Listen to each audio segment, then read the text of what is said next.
پتہ چلا تھا کہ اس مسلمان سپاہی نے بھی تمہاری طرح اس لڑکی کو ڈاکوؤں سے لڑ کر بچایا، خود زخمی ہوا اور لڑکی کو شوبک تک پہنچایا تھا۔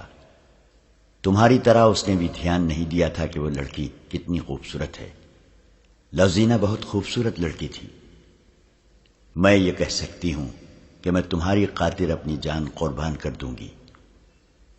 میں نے اپنا فرض ادا کیا ہے، عماد نے کہا۔ ہم لوگ حکم کے پابند ہوتے ہیں۔ شاید یہ جذبات کا اثر ہے کہ میں ایسا محسوس کرتی ہوں جیسے میں نے پہلے کبھی تمہیں دیکھا ہے۔ دیکھا ہوگا، عماد نے کہا۔ تم مصر گئی ہوگی، وہاں دیکھا ہوگا۔ میں مصر ضرور گئی ہوں، لڑکی نے کہا۔ تمہیں نہیں دیکھا تھا؟ اس نے مسکرا کر پوچھا۔ میرے متعلق تمہارا کیا خیال ہے؟ کیا میں خوبصورت نہیں ہوں؟ تمہاری خوبصورتی سے میں نے انکار نہیں کیا، عماد نے سنجیدگی سے کہا۔ میں سمجھ گیا ہوں کہ تم نے یہ سوال کیوں کیا ہے۔ تم ضرور حیران ہوگی کہ میں نے تمہارے ساتھ وہ سلوک نہیں کیا جو تمہاری سلیب کے 2 سپاہیوں نے تمہارے ساتھ کرنا چاہا۔ ہو سکتا ہے تمہارے دل میں یہ خوف ابھی تک موجود ہو کہ میں تمہیں دھوکہ دے رہا ہوں اور تمہیں شوبک لے جا کر خراب کروں گا، یا تمہارے ساتھ تمہاری مرضی کے خلاف شادی کر لوں گا، یا تمہیں بیچ ڈالوں گا۔ میں تمہارا یہ خوف دور کرنا ضروری سمجھتا ہوں۔ لڑکی میرے مذہب کی ہو یا کسی دوسرے مذہب کی، میں کسی لڑکی کو بری نظر سے دیکھ ہی نہیں سکتا۔ اس کی وجہ یہ ہے کہ میں جب 13-14 سال کا تھا تو میری ایک چھوٹی سی بہن اغوا ہو گئی تھی۔ اس کی عمر 6-7 سال تھی۔ 16 سال گزر گئے ہیں۔ اسے شوبک کے عیسائی اٹھا لے گئے تھے۔ میں نہیں جانتا کہ وہ زندہ ہے یا مر گئی ہے۔ اگر زندہ ہے تو کسی امیر کے حرم میں ہوگی، یا تمہاری طرح جاسوسی کرتی پھر رہی ہوگی۔ میں جس لڑکی کو دیکھتا ہوں اسے اپنی بہن سمجھ لیتا ہوں۔ اسے بری نظر سے اس لیے نہیں دیکھتا کہ وہ میری گمشدہ بہن ہی نہ ہو۔ میں تمہیں صرف اس لیے شوبک لے جا رہا ہوں کہ محفوظ رہو۔ میں جانتا تھا کہ صحرا میں اکیلے جانے اور پیدل چلنے سے تمہارا کیا حشر ہوتا، اور تم کسی کے ہاتھ چڑھ جاتی تو تمہارا حال بھی وہی ہوتا جو تمہارے اپنے سلیبی بھائی کرنے لگے تھے۔ مجھے اپنی خوبصورتی کا احساس نہ دلاؤ۔ میں اس احساس کے لحاظ سے مردہ ہوں۔ مجھے لذت ان صحراؤں میں سلیبیوں کے تعاقب میں گھوڑے دوڑاتے اور ان کا خون بہاتے ملتی ہے۔ لڑکی اسے عجیب سی نظروں سے دیکھ رہی تھی۔ اس کی آنکھوں میں پیاس کا تعصب تھا۔ اس کے ساتھ ایسی باتیں کسی نے نہیں کی تھیں۔ اسے بے حیائی اور عیاری کے سبق دیے گئے تھے۔ اس کی باتوں اور چال ڈھال میں بڑی محنت سے جنسی کشش پیدا کی گئی تھی۔ اسے ایک بڑا ہی خوبصورت فریب بنا دیا گیا تھا۔ اس پر حسن اور شراب کا نشہ طاری کیا گیا تھا۔ اسے عصمت کے موتی سے محروم رکھا گیا تھا، اور وہ اس ٹریننگ کے بعد اپنی ساتھی لڑکیوں کی طرح اپنے آپ کو مردوں کے دلوں پر راج کرنے والی شہزادی سمجھنے لگی تھی۔ اسے یہ بھی یاد نہیں رہا تھا کہ اس کا گھر کہاں ہے اور اس کے ماں باپ کیسے تھے۔ عماد کے جذباتی باتوں نے اس کی ذات میں ایک عورت کے جذبات بیدار کر دیے۔ وہ گہری سوچ کے عالم میں کھو گئی، عماد سے جیسے وہ بے تکلف ہو گئی ہو۔ اس نے گہری سوچ کے عالم میں کہا، ایک ڈراؤنے خواب کی طرح یاد آتا ہے کہ مجھے ایک گھر سے اٹھایا گیا تھا۔ مجھے یاد نہیں آ رہا ہے کہ اس وقت میری عمر کیا تھی۔ اس نے اپنے بالوں میں دونوں ہاتھ پھیرے اور بالوں کو دونوں مٹھیوں سے لے کر جھنجھوڑا، جیسے پرانی یادوں کو بیدار کرنے کی کوشش کر رہی ہو۔ اس نے اکتا کر کہا، کچھ یاد نہیں آتا۔ میرا ماضی شراب اور عیش و عشرت اور حسین عیاریوں میں گم ہو گیا ہے۔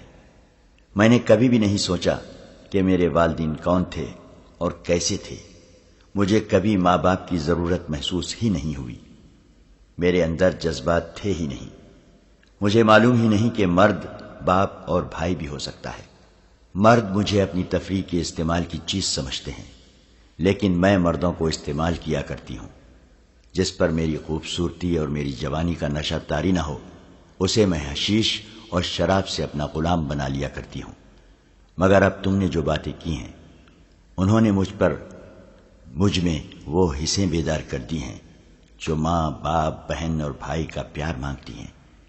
اس کی بے چینی بڑھتی گئی، وہ رک رک کر بولتی رہی، پھر وہ بالکل ہی چپ ہو گئی۔ کبھی عماد کو ٹکٹکی باندھ کر دیکھنے لگتی اور کبھی اپنے سر پر ہاتھ رکھ کر اپنے بال مٹھی میں لے کر جھنجھوڑنے لگتی۔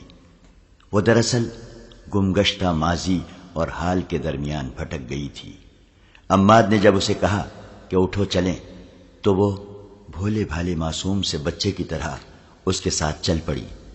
ان کے گھوڑے انہیں پہاڑی علاقے سے بہت دور لے گئے تو بھی وہ عماد کو دیکھ رہی تھی۔ صرف ایک بار اس نے ہنس کر کہا، مرد کی باتوں اور وعدوں پر میں نے کبھی اعتبار نہیں کیا۔ میں سمجھ نہیں سکتی کہ میں کیوں محسوس کر رہی ہوں کہ مجھے تمہارے ساتھ جانا چاہیے۔ عماد نے اس کی طرف دیکھا اور مسکرا دیا۔ وہ جب شوبک کے دروازے پر پہنچے تو اگلے روز کا سورج طلوع ہو رہا تھا۔ وہ صحرا میں ایک اور رات گزار آئے تھے۔ عماد لڑکی کو جہاں لے جانا چاہتا تھا اس جگہ کے متعلق پوچھ کر وہ چل پڑا۔ گھوڑے شہر میں سے گزر رہے تھے۔ لوگ ایونا کو رک رک کر دیکھتے تھے۔ چلتے چلتے عماد نے ایک مکان کے سامنے گھوڑا روک لیا اور بند دروازے کو دیکھنے لگا۔ ایونا نے اس سے پوچھا، یہاں کیوں رک گئے؟ اس نے جیسے کچھ سنا ہی نہ ہو۔ دروازے کے قریب جا کر گھوڑے پر بیٹھے بیٹھے اس نے دروازے پر آہستہ آہستہ 2-3 ٹھوکریں ماری۔ ایک بزرگ صورت انسان نے دروازہ کھولا۔ یہاں کون رہتا ہے؟ عماد نے عربی زبان میں پوچھا۔ کوئی نہیں، بوڑھے نے جواب دیا۔ عیسائیوں کا ایک خاندان رہتا تھا، ہماری فوج آ گئی تو پورا خاندان بھاگ گیا ہے۔ اب آپ نے اس پر قبضہ کر لیا ہے؟ بوڑھا ڈر گیا۔ اس نے دیکھا کہ یہ سوار فوجی ہے اور اس سے باز پرس کر رہا ہے کہ عیسائی کے مکان پر اس نے کیوں قبضہ کر لیا ہے، جبکہ سلطان ایوبی نے منادی کے ذریعے حکم جاری کیا ہے کہ کسی مسلمان کی طرف سے کسی عیسائی کو کوئی تکلیف نہ پہنچے ورنہ سخت سزا دی جائے گی۔ بوڑھے نے کہا، میں نے قبضہ نہیں کیا، اس کی حفاظت کے لیے یہاں آ گیا ہوں۔ میں اسے بالکل بند کر دوں گا۔ اس کا مالک زندہ ہے، وہ مسلمان ہے اور 15-16 سال سے بیگار کیمپ میں پڑا ہے۔ کیا امیر مصر نے انہیں کیمپ سے رہا نہیں کیا؟ عماد نے پوچھا۔ وہاں کے مسلمان اب آزاد ہیں لیکن ابھی کیمپ میں ہی ہیں، بوڑھے نے جواب دیا۔ ان سب کی حالت اتنی بری ہے کہ قابل احترام سالار اعظم ایوبی نے ان کے لیے دودھ، گوشت، دواؤں اور نہایت اچھے رہن سہن کے انتظام وہیں کر دیے ہیں۔ بہت سے طبیب ان کی دیکھ بھال کر رہے ہیں۔ ان میں جس کی صحت بحال ہو جاتی ہے اسے گھر بھیج دیا جاتا ہے۔ وہاں جو رہتے ہیں انہیں ان کے رشتہ دار وہیں ملنے جاتے ہیں۔ اس مکان کا مالک بھی وہیں ہے۔ ایک تو اس کا بڑھاپا ہے اور دوسرے کیمپ کی 15-16 سالوں کی اذیتیں۔ بیچارہ صرف زندہ ہے، میں اسے دیکھنے جایا کرتا ہوں۔ امید ہے اب صحت یاب ہو جائے گا۔ میں نے اسے بتا دیا تھا کہ اس کا مکان خالی ہو گیا ہے۔ اس کے رشتہ دار کہاں ہیں؟ عماد نے پوچھا۔ کوئی بھی زندہ نہیں، بوڑھے نے جواب دیا اور 3-4 گھر چھوڑ کر ایک مکان کی طرف اشارہ کر کے کہا، وہ میرا ذاتی مکان ہے، میں ان لوگوں کا صرف پڑوسی تھا۔ آپ مجھے ان کا رشتہ دار بھی کہہ سکتے ہیں۔ عماد یہ پوچھ کر کہ اندر مستورات نہیں ہیں گھوڑے سے اتر کر اندر چلا گیا۔ کمروں میں گیا، دیواروں پر ہاتھ پھیرا۔ ایونا بھی اندر چلی گئی۔ اس نے عماد کو دیکھا، وہ آنسو پوچھ رہا تھا۔ ایونا نے آنسوؤں کی وجہ پوچھی تو اس نے جواب دیا، اپنے بچپن کو ڈھونڈ رہا ہوں۔ میں اس گھر سے بھاگا تھا، یہ میرا گھر ہے۔ اس کے آنسو بہنے لگے۔ اس نے بوڑھے سے پوچھا، ان کے رشتہ دار مر گئے ہیں؟ ان کی کوئی اولاد بھی نہیں تھی؟ صرف ایک لڑکا بچا تھا جو عیسائی ڈاکوؤں سے بچ کر میرے گھر آ گیا تھا، بوڑھے نے جواب دیا۔ اسے میں نے شام روانہ کر دیا تھا، اگر یہاں رہتا تو مارا جاتا۔ عماد کو وہ رات یاد آ گئی جب وہ اس گھر سے بھاگ کر پڑوسی کے گھر جا چھپا تھا۔ وہ یہی پڑوسی تھا، مگر اس نے بوڑھے کو بتایا نہیں کہ وہ لڑکا جسے اس نے شوبک سے شام کو روانہ کر دیا تھا وہ یہی جوان ہے جسے وہ یہ کہانی سنا رہا ہے۔ عماد کے لیے جذبات پر قابو پانا محال ہو گیا تھا، لیکن وہ سخت جان فوجی تھا۔ اس نے بوڑھے سے کہا، میں اس مکان کے مالک سے ملنا چاہتا ہوں، مجھے ان کا نام بتا دو۔ بوڑھے نے اسے اس کے باپ کا نام بتا دیا۔ عماد کو اپنے باپ کا نام اچھی طرح یاد تھا۔ اس لڑکے کی ایک بہن تھی، بوڑھے نے کہا، بہت چھوٹی تھی، اسے عیسائیوں نے اغوا کر لیا تھا۔ اسی زمین میں اس گھر کے سارے افراد عیسائیوں کے ہاتھوں قتل ہو گئے۔ ایونا، عماد نے لڑکی سے کہا، اپنی مقدس صلیب کے پرستاروں کی کرتوت سن رہی ہو؟ ایونا نے کوئی جواب نہ دیا۔ وہ چھت کو دیکھنے لگی۔ اس نے کمرے کے دروازے کے ایک کواڑ کو بند کیا اور اس کی الٹی طرف دیکھنے لگی۔ کواڑ پر 3-4 چھوٹی چھوٹی اور گہری لکیریں کھدی ہوئی تھیں۔ وہ بیٹھ کر ان لکیروں کو بڑے غور سے دیکھنے لگی۔ عماد اسے دیکھ رہا تھا۔ ایونا لکیروں پر ہاتھ پھیرنے لگی۔ وہ اٹھی اور دوسرے کمرے میں چلی گئی۔ وہاں بھی کواڑوں پر ہاتھ پھیر کر کچھ ڈھونڈنے لگی۔ عماد نے جا کر اس سے پوچھا، کیا دیکھ رہی ہو؟ لڑکی مسکرائی اور بولی، تمہاری طرح میں بھی اپنا بچپن ڈھونڈ رہی ہوں۔ اس نے عماد سے پوچھا، یہ تمہارا گھر تھا؟ تم یہیں سے بھاگے تھے؟ یہیں سے، عماد نے جواب دیا، اور اسے سنا دیا کہ کس طرح ان کے گھر پر عیسائیوں نے حملہ کیا اور اس کی ماں اور بڑے بھائی کو قتل کر دیا تھا۔ عماد بھاگ گیا اور وہ آج تک یہ سمجھتا رہا کہ اس کا باپ بھی قتل ہو گیا ہے، لیکن یہ بوڑھا بتاتا ہے کہ باپ کیمپ میں زندہ ہے۔ تم نے اس بوڑھے کو بتا دیا ہے کہ وہ لڑکے تم ہی ہو جسے اس نے پناہ دی تھی؟ میں بتانا نہیں چاہتا، اس نے تذبذب کے عالم میں کہا۔ ایونا اسے بڑی غور سے دیکھنے لگی اور بوڑھا ان دونوں کو دیکھ دیکھ کر حیران ہو رہا تھا۔ یہ دونوں یہاں کیا دیکھ رہے ہیں؟ عماد بچپن کی یادوں میں گم ہو گیا تھا۔ بوڑھے نے پوچھا، میرے لیے کیا حکم ہے؟ عماد چونکا اور حکم دینے کے لہجے میں بولا، اس مکان کو اپنی نگرانی میں رکھیں، یہ آپ کی تحویل میں ہے۔ اس نے ایونا سے کہا، آؤ چلیں۔ کیا تم اپنے باپ سے نہیں ملو گے؟ ایونا نے اس سے پوچھا۔ پہلے اپنا فرض ادا کر لو، عماد نے جواب دیا۔ مجھے ریگستان میں میرا کماندار ڈھونڈ رہا ہوگا، وہ مجھے مردہ قرار دے چکے ہوں گے، وہاں میری ضرورت ہے۔ آؤ میرے ساتھ آؤ، میں یہ امانت کسی کے حوالے کر دوں۔ لڑکیاں لڑکیاں لڑکیاں، صلاح الدین ایوبی نے شگفتہ سے لہجے میں علی بن سفیان سے کہا، کیا یہ کمبخت صلیبی میرے راستے میں لڑکیوں کی دیوار کھڑی کرنا چاہتے ہیں؟ کیا وہ لڑکیوں کو میرے سامنے نچا کر مجھ سے شوبک کا قلعہ لے لیں گے؟ امیر محترم، علی بن سفیان نے کہا، آپ اپنی ہی باتوں کی تردید کر رہے ہیں۔ یہ لڑکیاں دیوار نہیں بن سکتی، دیمک بن چکی ہیں اور دیمک کا کام کر رہی ہیں۔ آپ کے اور محترم نور الدین زنگی کے درمیان غلط فہمی پیدا کرنے کی کوشش لڑکیوں کے ہاتھوں کرائی گئی ہے، اور ان لڑکیوں نے حشیش اور شراب کے ذریعے ہمارے مسلمان حکام اور امراء کو استعمال کیا ہے۔ یہ وہی موضوع ہے جس پر ہم 100 بار بات کر چکے ہیں۔ سلطان ایوبی نے کہا، مجھے ان لڑکیوں کے متعلق کچھ بتاؤ۔ یہ تو معلوم ہو چکا ہے کہ یہ 8 جاسوس ہیں، انہوں نے اب تک کوئی نیا انکشاف کیا ہے یا نہیں؟ انہوں نے بتایا ہے کہ شوبک میں صلیبی جاسوس اور تخریب کار موجود ہیں۔ علی بن سفیان نے جواب دیا، لیکن ان میں سے کسی کی بھی نشاندہی نہیں ہو سکتی، کیونکہ ان کے گھروں اور ٹھکانوں کا علم نہیں ہے۔ ان میں سے 3 مصر میں کچھ وقت گزار آئی ہیں، وہاں انہوں نے جو کام کیا ہے وہ آپ کو بتایا جا چکا ہے۔ کیا وہ قید خانے میں ہیں؟ سلطان ایوبی نے کہا، نہیں۔ علی بن سفیان نے جواب دیا۔ اس نے کہا، وہ اپنی پرانی جگہ رکھی گئی ہیں، ان پر پہرا ہے۔ اتنے میں دربان اندر آیا۔ اس نے کہا، عماد شامی نام کا ایک عہدیدار ایک صلیبی لڑکی کو ساتھ لایا ہے، کہتا ہے کہ اسے اس نے کرک کے راستے میں پکڑا ہے اور یہ لڑکی جاسوس ہے، دونوں کو اندر بھیج دو۔ سلطان ایوبی نے کہا۔ دربان کے جاتے ہی عماد اور ایونا اندر آئے۔ سلطان ایوبی نے عماد سے کہا، معلوم ہوتا ہے بہت لمبی مسافت سے آئے ہو، تم کس کے ساتھ ہو؟ جی میں شامی فوج میں ہوں، عماد نے جواب دیا۔ میرے کماندار کا نام احتشام ابن محمد ہے اور میں البرق دستے کا عہدیدار ہوں۔ البرق؟ اچھا، البرق کس حال میں ہے؟ سلطان ایوبی نے پوچھا، اور علی بن سفیان سے کہا، البرق فی الواقع برق ہے۔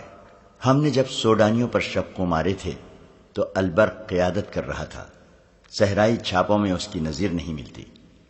سالار اعظم عماد نے کہا، آدھا دستہ اللہ کے نام پر قربان ہو چکا ہے، میرے گروہ میں صرف اکیلا رہ گیا ہوں۔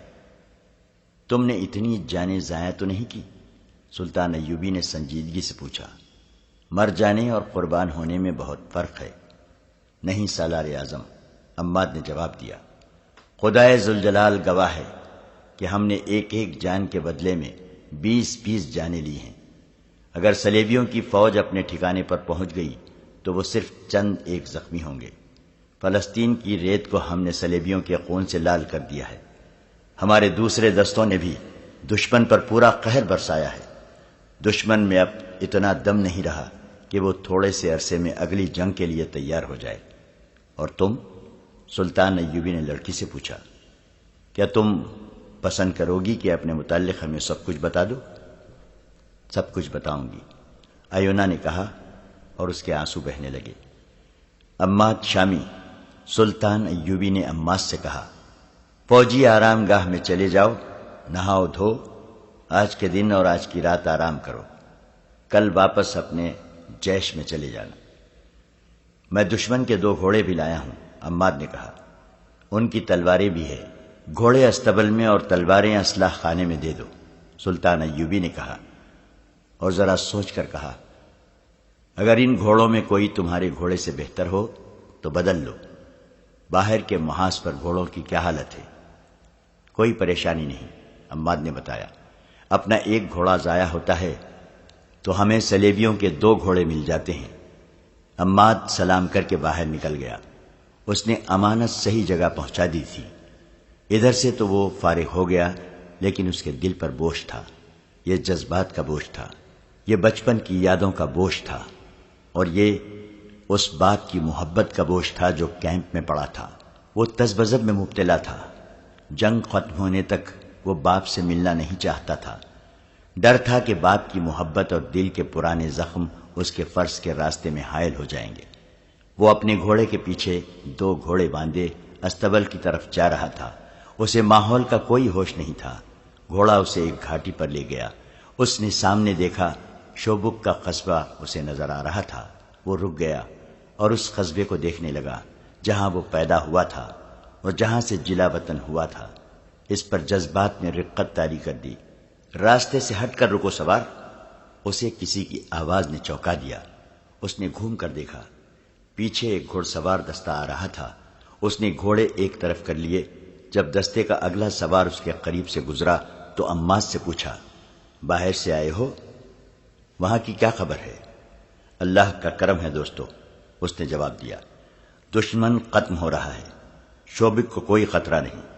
دستہ آگے چلا گیا تو عماد دائیں طرف چل پڑا۔ میں نے آپ سے کچھ بھی نہیں چھپایا، ایونا سلطان ایوبی اور علی بن سفیان کے سامنے بیٹھی کہہ رہی تھی۔ وہ بتا چکی تھی کہ وہ جاسوس ہے۔ اس نے یہ بھی بتایا تھا کہ وہ قاہرہ میں 1 مہینہ رہ چکی ہے۔ اس نے وہاں کے چند ایک سرکردہ مسلمانوں کے نام بھی بتائے تھے جو سلطان ایوبی کے خلاف سرگرم تھے۔ اس نے یہ بھی بتایا تھا کہ صلیبیوں کی طرف سے سوڈانیوں کو بہت مدد مل رہی ہے اور صلیبی فوج کے تجربے کار کمانڈو سوڈانیوں کو شبخو مارنے کی ٹریننگ دے رہے ہیں۔ ایونا نے کسی استفسار کے بغیر ہی اتنی زیادہ باتیں بتا دی جو جاسوس اذیتوں کے باوجود نہیں بتایا کرتے، کیونکہ ان میں ان کی اپنی ذات بھی ملوث ہوتی ہے۔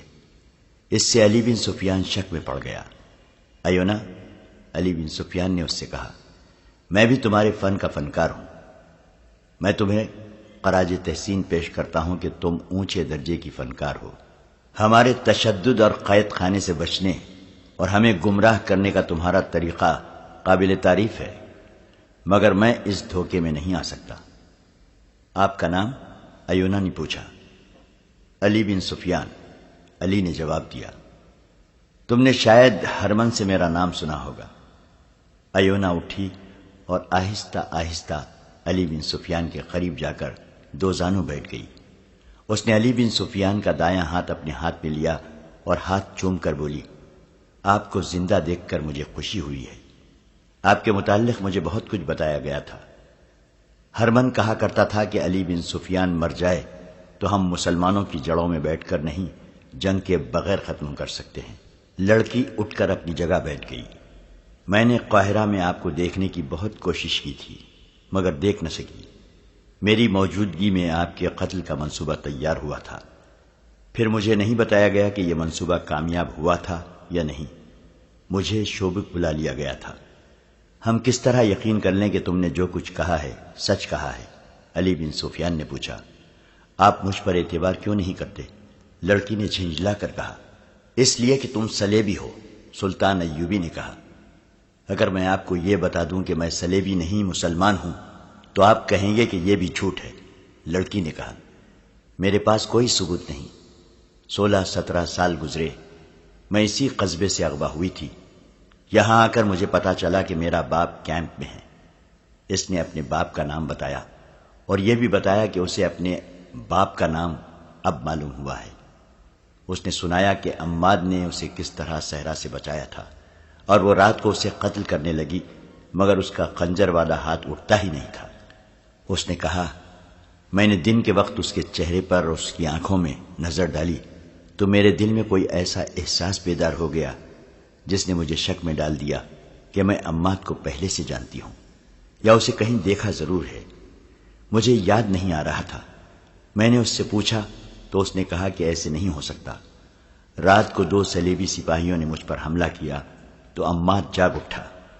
اس نے ایک کو برچھی سے مار دیا۔ میں اس وقت تک اپنے آپ کو سلیبی سمجھتی تھی۔ میری ہمدردیاں سلیبیوں کے ساتھ تھیں، مگر میں نے دوسرے سلیبی سپاہی کو خنجر سے ہلاک کر دیا، اور مجھے خوشی اس پر نہیں ہوئی کہ میں نے ان سے اپنی عزت بچائی ہے، بلکہ اس پر ہوئی کہ میں نے عماد کی جان بچائی ہے۔ اور جب راستے میں عماد نے میرے ساتھ اپنے متعلق کچھ جذباتی باتیں کی تو زندگی میں پہلی بار میرے سینے میں بھی جذبات بیدار ہو گئے۔ میں تمام سفر میں عماد کو دیکھتی ہی رہی۔ مجھے صرف اتنا یاد آیا کہ مجھے بچپن میں اغوا کیا گیا تھا، مگر یہ یاد بھی ذہن میں دھندلی ہو گئی۔ آپ کو معلوم ہے کہ مجھ جیسی لڑکیوں کو کس طرح تیار کیا جاتا ہے۔ بچپن کی یادیں اور اصلیت ذہن سے اتر جاتی ہے۔ یہی حال میرا ہوا، لیکن مجھے یقین ہونے لگا کہ عماد کو میں جانتی ہوں۔ یہ خون کی کشش تھی، آنکھوں نے آنکھوں کو اور دل نے دل کو پہچان لیا تھا۔ شاید عماد نے بھی یہی کچھ محسوس کیا ہو، اور شاید اسی احساس کا اثر تھا کہ اس نے مجھ جیسی دلکش لڑکی کو اس طرح نظر انداز کیے رکھا جیسے میں اس کے ساتھ تھی ہی نہیں۔ اس نے مجھے گہری نظروں سے بہت دفعہ دیکھا ضرور تھا۔ ایونا نے تفصیل سے سنایا کہ شوبک میں داخل ہو کر عماد ایک مکان کے آگے رک گیا اور ہم دونوں اندر چلے گئے۔ اس نے کہا، یہ گھر اندر سے دیکھ کر میری یادیں بیدار ہونے لگی ہیں۔ مجھے ذہن پر دباؤ ڈالنے کی ضرورت محسوس نہیں ہوئی۔ ذہن اپنے آپ ہی مجھے اس گھر میں گھمانے پھرانے لگا۔ میں نے ایک کباڑ کی الٹی طرف دیکھا۔ وہاں مجھے خنجر کی نوک سی کھودی ہوئی لکیریں نظر آئیں۔ یہ میں نے بچپن میں ہی بڑے بھائی کے خنجر سے کھودی تھی۔ میرا ذہن مجھے ایک اور کباڑ کے پیچھے لے گیا۔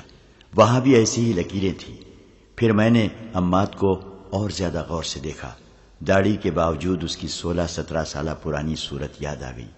میں نے اپنے آپ کو بڑی مشکل سے قابو میں رکھا۔ میں نے عماد کو بتایا نہیں کہ میں اس کی بہن ہوں۔ وہ اتنا پاک فطرت انسان اور میں اتنی ناپاک لڑکی، وہ اتنا غیرت مند اور میں اتنی بے غیرت۔ اگر میں اسے بتا دیتی تو معلوم نہیں وہ کیا کر گزرتا۔ اس دوران علی بن سفیان نے کئی بار سلطان ایوبی کی طرف دیکھا۔ وہ لڑکی کو بھی ابھی تک شک کی نگاہوں سے دیکھ رہے تھے، لیکن لڑکی کی جذباتی کیفیت، اس کے آنسو اور بعض الفاظ کے ساتھ اس کی سسکیاں دونوں پر ایسا اثر کر رہی تھیں جیسے لڑکی کی باتیں سچ ہیں۔ لڑکی نے آخر انہیں اس پر قائل کر لیا کہ اس کے متعلق وہ چھان بین کرے۔ اس نے کہا، آپ مجھ پر اعتبار کریں یا نہ کریں، مجھے قید خانے میں ڈال دیں، جو سلوک کرنا چاہتے ہیں کرے، مجھے اور کچھ نہیں چاہیے۔ میں اب زندہ رہنا نہیں چاہتی۔ اگر آپ اجازت دیں تو میں اپنے گناہوں کی بخشش کے لیے کچھ کر کے مرنا چاہتی ہوں۔ کیا کر سکتی ہو؟ سلطان ایوبی نے پوچھا۔ اگر آپ مجھے کرگ تک پہنچا دیں تو میں سلیب کے 3-4 بادشاہوں اور اپنے محکمے کے سربراہ ہر من کو قتل کر سکتی ہوں، ہم تمہیں کرب تک پہنچا سکتے ہیں۔ سلطان ایوبی نے کہا، لیکن اس کام سے نہیں کہ تم کسی کو قتل کرو۔ میں تاریخ میں اپنے متعلق یہ تہمت چھوڑ کر نہیں مرنا چاہتا کہ صلاح الدین ایوبی نے اپنے دشمن کو ایک عورت کے ہاتھوں مروایا تھا اور شوبک میں فوج لے کر بیٹھا رہا۔ اگر مجھے پتا چلے گا کہ صلیبیوں کا کوئی بادشاہ کسی لا علاج مرض میں مبتلا ہے تو میں اس کے علاج کے لیے اپنے طبیب بھیجوں گا، اور پھر ہم تم پر ایسا بھروسہ کر بھی نہیں سکتے۔ البتہ تمہاری اس خواہش پر غور کر سکتے ہیں کہ تمہیں معاف کر کے کرب بھیج دیں۔ نہیں، ایونا نے کہا، میرے دل میں ایسی کوئی خواہش نہیں، میں یہی مروں گی۔ میری اس خواہش کا ضرور خیال رکھیں کہ عماد کو یہ نہ بتائیں کہ میں اس کی بہن ہوں۔ میں کیمپ میں اپنے باپ کو ضرور دیکھنے جاؤں گی، لیکن اسے بھی نہیں بتاؤں گی کہ میں اس کی بیٹی ہوں۔ وہ زار و خطار رونے لگی۔ علی بن سفیان نے اپنی ضرورت کے مطابق اس سے بہت سی باتیں پوچھی، پھر سلطان ایوبی سے پوچھا کہ اسے کہاں بھیجا جائے۔ سلطان ایوبی نے سوچ کر کہا، اسے آرام سے اور احترام سے رکھو، فیصلہ سوچ کر کریں گے۔ علی بن سفیان اسے اپنے ساتھ لے گیا اور ان کمروں میں سے ایک اسے دے دیا جہاں جاسوس لڑکیاں رہا کرتی تھیں۔ لڑکی نے وہاں رہنے سے انکار کر دیا اور کہا، ان کمروں سے مجھے نفرت ہے، کیا یہ ممکن نہیں کہ مجھے اس گھر میں رکھا جائے جہاں سے میں اغوا ہوئی تھی؟ نہیں، علی بن سفیان نے جواب دیا، کسی کے جذبات کی خاطر ہم اپنے قواعد و ضوابط نہیں بدل سکتے۔ وہاں کے پہرے داروں اور ملازموں کو کچھ ہدایات دے کر علی بن سفیان لڑکی کو وہاں چھوڑ گیا۔ عماد فوجی آرام گاہ میں گیا اور نہا کر سو گیا، مگر اتنی زیادہ تھکن کے باوجود اس کی آنکھ کھل گئی۔ کوشش کے باوجود وہ سو نہ سکا۔ اس کے ذہن میں یہی ایک سوال کل بلا رہا تھا کہ باپ سے ملے یا نہ ملے۔ تھک ہار کر وہ اٹھا اور اس جگہ کی طرف چل پڑا جو شوبک میں مسلمانوں کے کیمپ کے نام سے مشہور تھی۔ وہاں پہنچ کر اس نے اپنے باپ کا نام لیا اور پوچھتا پوچھتا باپ تک پہنچ گیا۔ اس کے سامنے ایک بوڑھا لیٹا ہوا تھا۔ عماد نے اس سے ہاتھ ملایا اور اپنے آپ کو قابو میں رکھا۔ اس کا باپ ہڈیوں کا پنجر بن چکا تھا، اسے اچھی خوراک اور دوائیاں دی جا رہی تھیں۔ عماد نے اپنا تعارف کرائے بغیر اس سے حال پوچھا تو اس نے بتایا کہ 16 برسوں کی اذیت ناک مشقت، قید اور بچوں کے غم نے اس کا یہ حال کر دیا ہے کہ اتنی اچھی غذا اور اتنی اچھی دوائیاں اس پر کوئی اثر نہیں کر رہی ہیں۔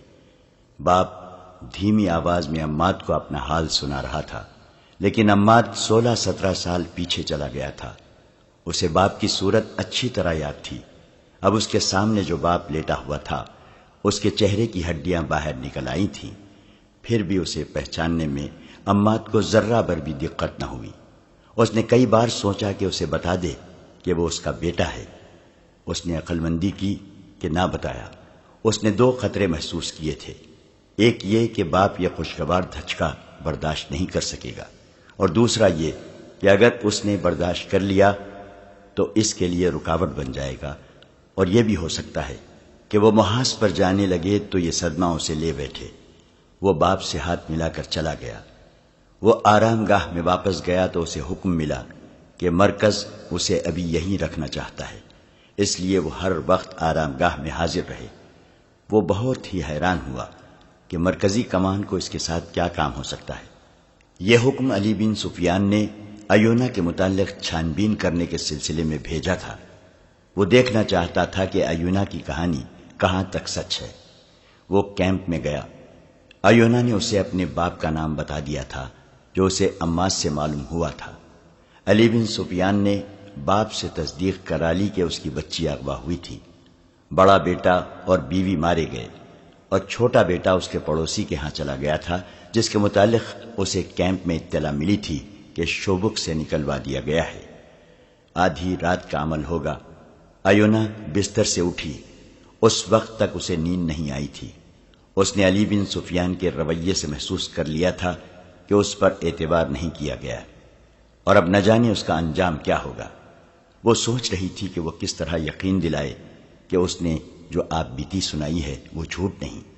اس کے ساتھ ہی اس کا خون انتقام کے جوش سے کھول رہا تھا۔ اماد کے ساتھ اپنے گھر میں جا کر اس کے ذہن میں بچپن کی یادیں از خود جاگ اٹھی تھیں اور خواب کی طرح اسے بہت سی باتیں یاد آ گئی تھیں۔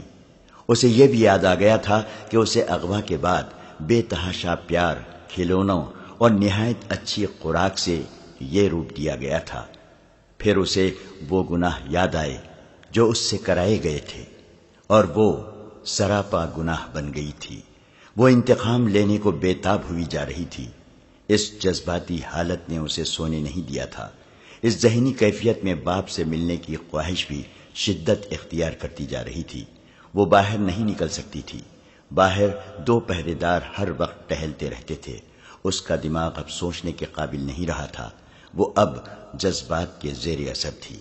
اس نے دروازہ ذرا سا کھول کر دیکھا۔ اسے باتوں کی آوازیں سنائی دی۔ دائیں طرف کوئی 20 گز دور اسے دونوں پہرے دار باتیں کرتے سائے کی طرح نظر آئے۔ لڑکی دروازے میں سے سر نکالے انہیں دیکھتی رہی۔ پہرے دار وہاں سے ذرا سا پرے ہٹ گئے۔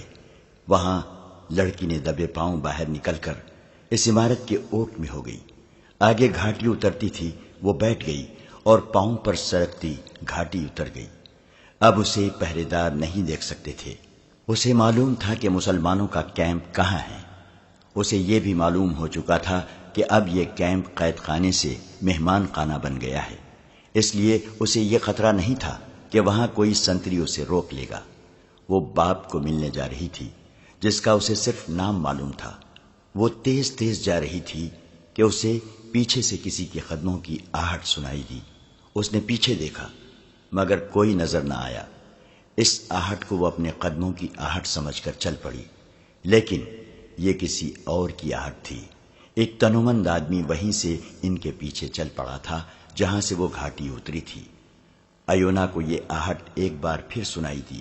وہ رکی ہی تھی کہ اس کے سر اور منہ پر کپڑا آن پڑا۔ پلک چھپکتے کپڑا بن گیا اور 2 مضبوط بازوؤں نے اسے جکڑ کر اٹھا لیا۔ وہ تڑپی مگر تڑپنا بیکار تھا۔ رات تاریک تھی اور یہ علاقہ غیر آباد تھا۔ ذرا آگے جا کر اسے ایک کمبل میں لپیٹ کر گٹری کی طرح اٹھا لیا گیا۔ وہ ایک نہیں 2 آدمی تھے۔ نصف گھنٹے کے بعد اسے اتار کر کھولا گیا۔ وہ ایک کمرے میں تھی جس میں 2 دیے جل رہے تھے۔ وہاں 4 آدمی تھے۔ اس نے سب کو باری باری حیرت سے دیکھا اور کہا، تم لوگ ابھی یہاں ہو؟ اور آپ گیرالڈ، آپ بھی یہیں ہیں؟ ہم جا کر آئے ہیں، گیرالڈ نے جواب دیا۔ تم سب کو یہاں سے نکالنے کے لیے اچھا ہوا کہ تم مل گئی۔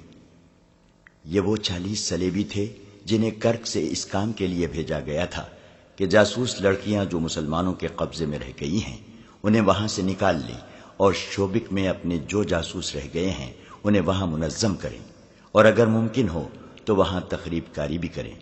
تخریب کاری میں ایک کام یہ بھی تھا کہ استبل میں داخل ہو کر جانوروں کے چارے میں زہر ملائیں، رسد کو آگ لگائیں اور فوجیوں کے لنگر خانے میں بھی زہر ملا سکیں۔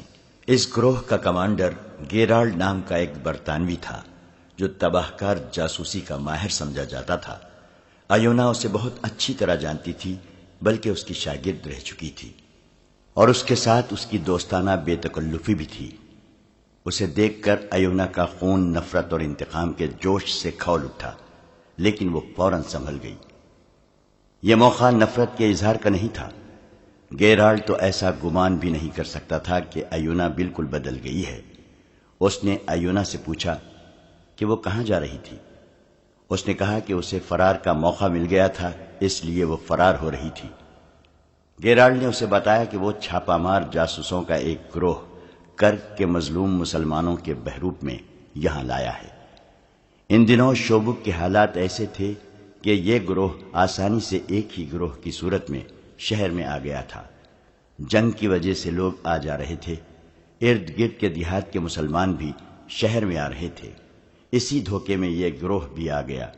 شہر میں پہلے سے جاسوس موجود تھے، انہوں نے پورے گروہ کو پس پردہ کر لیا۔ گیرالڈ نے ایونا کو بتایا کہ وہ 2 رات سے اس مکان کو دیکھ رہا ہے جس میں لڑکیاں ہیں۔ اس جگہ سے وہ اچھی طرح واقف تھا، یہ انہی کی بنائی ہوئی تھی۔ رات کو وہ دیکھنے جاتا تھا کہ پہرے داروں کی حرکات اور معمول کیا ہے۔ یہ بڑا اچھا اتفاق تھا کہ اسے ایونا مل گئی۔ ایونا نے اسے بتایا کہ لڑکیوں کو نکالنا آسان نہیں، تاہم نکالا جا سکتا ہے۔ رات کو ہی اسکیم تیار ہو گئی۔ ایونا نے گیرالڈ کو بتایا کہ لڑکیاں کھلے کمروں میں ہیں جو قید خانہ نہیں، پہرے دار صرف 2 ہیں۔ اس قسم کی اور بھی بہت سی تفصیلات تھیں جو ایونا نے انہیں بتائیں۔ یہ بھی طے ہو گیا کہ لڑکیوں کو نکالنے کے لیے کتنے آدمی جائیں گے اور باقی آدمی کون سے مکان میں جمع ہوں گے۔ اس اسکیم کے بعد ایونا نے یہ تجویز پیش کی کہ اسے واپس چلے جانا چاہیے، کیونکہ اس کی گمشدگی سے لڑکیوں پر پہرا سخت کر دیا جائے گا، جس سے یہ مہم ناممکن ہو جائے گی۔ گیرالڈ نے ایونا کی یہ تجویز پسند کی اور اسے اپنے ساتھ لے جا کر اس کی رہائش گاہ کے قریب چھوڑ گیا۔ ایونا کو باہر سے آتا دیکھ کر پہرے داروں نے اس سے باز پرس کی۔ اس نے یہ کہہ کر ٹال دیا کہ وہ دور نہیں گئی تھی۔ پہرے دار اس لیے چپ ہو رہے کہ ان کی لاپرواہی تھی کہ لڑکی نکل گئی تھی۔ دوسرے دن علی بن سفیان کسی اور کام میں مصروف تھا۔ ایونا نے پہرے داروں سے کہا کہ وہ اسے علی بن سفیان کے پاس لے چلے۔ انہوں نے یہ کہہ کر انکار کر دیا کہ یہاں اس کے بلانے پر کوئی نہیں آئے گا، بلکہ اس کی جب ضرورت ہوگی تو اسے بلایا جائے گا۔ ایونا نے بڑی مشکل سے پہرے داروں کو قائل کیا کہ وہ کسی اور کو بتائے بغیر مرکزی کمان کے کسی فرد تک یہ پیغام پہنچا دیں کہ نہایت اہم اور نازک بات کرنی ہے۔ اس نے پہرے داروں سے کہا کہ اگر انہوں نے یہ پیغام نہ پہنچایا تو اتنا زیادہ نقصان ہوگا کہ پہرے دار اس کوتاہی کی سزا سے بچ نہیں سکیں گے۔ پہرے داروں نے پیغام بھجوانے کا بندوبست کر دیا۔ علی بن سفیان نے پیغام ملتے ہی لڑکی کو بلا لیا۔ اس کے بعد لڑکی کمرے میں واپس نہیں آئی۔ رات کو جب شوبک کی سرگرمیاں سو گئیں اور شہر پر خاموشی طاری ہو گئی تو اس عمارت کے ارد گرد 8-10 سائے سے حرکت کرتے نظر آئے جہاں لڑکیوں کو رکھا گیا تھا۔ عجیب بات یہ ہے کہ دونوں پہرے دار غائب تھے۔ 8-10 چھاپا مار خوش ہونے کے بجائے حیران ہوئے ہوں گے کہ پہرے دار نہیں ہیں۔ وہ آٹوں پیٹ کے بل رینگ کر آگے آئے۔ ایونا نے انہیں بتا دیا تھا کہ لڑکیاں کون کون سے کمرے میں ہیں۔ کمروں کے دروازوں اور کھڑکیوں سے یہ لوگ واقف تھے۔ وہ چھاپا مار ایک کمرے میں داخل ہو گئے۔ باقیوں نے پرواہ نہ کی کہ وہاں پہرے دار ہیں یا نہیں۔ انہیں یہ بتا دیا گیا تھا کہ پہرے دار صرف 2 ہوتے ہیں۔ 2 پر 10 کا قابو پانا مشکل نہیں تھا۔ وہ سب لڑکیوں کے کمروں میں گھس گئے، مگر ان میں سے باہر کوئی بھی نہ نکلا۔ گیرالڈ اسی مکان میں تھا جہاں وہ گزشتہ رات ایونا کو لے گیا تھا۔ اس مکان میں اسکیم کے مطابق 20 آدمی تھے، باقی کسی اور عیسائی کے گھر چھپے ہوئے تھے۔ گیرالڈ بے صبری سے لڑکیوں کا انتظار کر رہا تھا۔ اب تک انہیں اس کے آدمیوں کے ساتھ پہنچ جانا چاہیے تھا۔ آخر دروازے پر دستک ہوئی۔ دستک کا یہ طے شدہ خاص انداز تھا۔ گیرالڈ نے خود جا کر دروازہ کھولا۔ یہ مکان پرانے دور کی قلعہ نما حویلی تھی جس میں ایک امیر کبیر عیسائی رہتا تھا۔ گیرالڈ نے جو ہی دروازہ کھولا اسے کسی نے باہر گھسیٹ لیا۔ فوجیوں کا ایک ہجوم دروازے میں داخل ہوا۔ ان کے ہاتھوں میں لمبی برچھیاں تھیں۔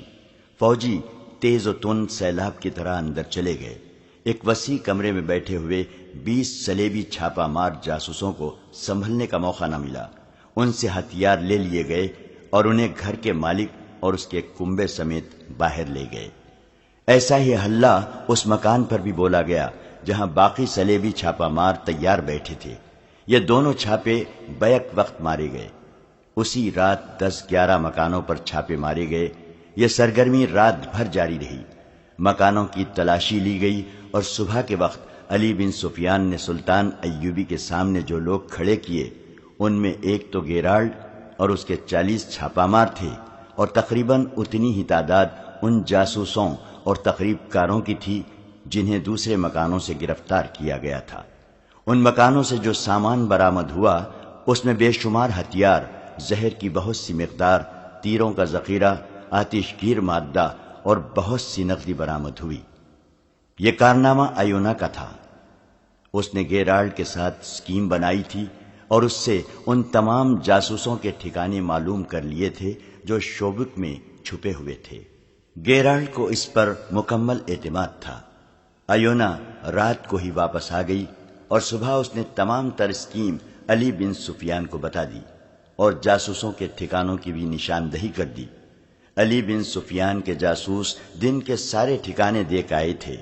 شام کے وقت سلطان ایوبی کے خصوصی چھاپہ مار دستوں کو ان ٹھکانوں پر چھاپے مارنے کے لیے بلا لیا گیا تھا۔ لڑکیوں کو کمروں سے نکال کر کہیں اور چھپا دیا گیا تھا اور ان کی جگہ ہر کمرے میں 3 چھاپہ مار بھیج دیے گئے۔ جو ہی چھاپہ مار لڑکیوں کو اپنے ساتھ لانے کے لیے کمروں میں داخل ہوئے، مسلمان چھاپہ ماروں نے انہیں پکڑ لیا۔ اس طرح شوبک میں صلیبیوں کے تقریباً تمام جاسوس اور چھاپہ مار پکڑے گئے۔ ان میں سب سے زیادہ قیمتی گیرالٹ تھا۔ تمام کو تفتیش اور اس کے بعد سزا کے لیے قید خانے میں ڈال دیا گیا۔ ایونا نے ان تمام مسلمان سرکردہ شخصیتوں کی بھی نشاندہی کر دی جو قاہرہ میں سلطان ایوبی کے خلاف سرگرم تھے۔ حشیشین کے ہاتھوں سلطان ایوبی اور علی بن سفیان کو قتل کرنے کا جو منصوبہ تیار کیا گیا تھا وہ بھی ایونا نے بے نقاب کیا اور سلطان ایوبی سے کہا، اب تو آپ کو مجھ پر اعتبار آ جانا چاہیے۔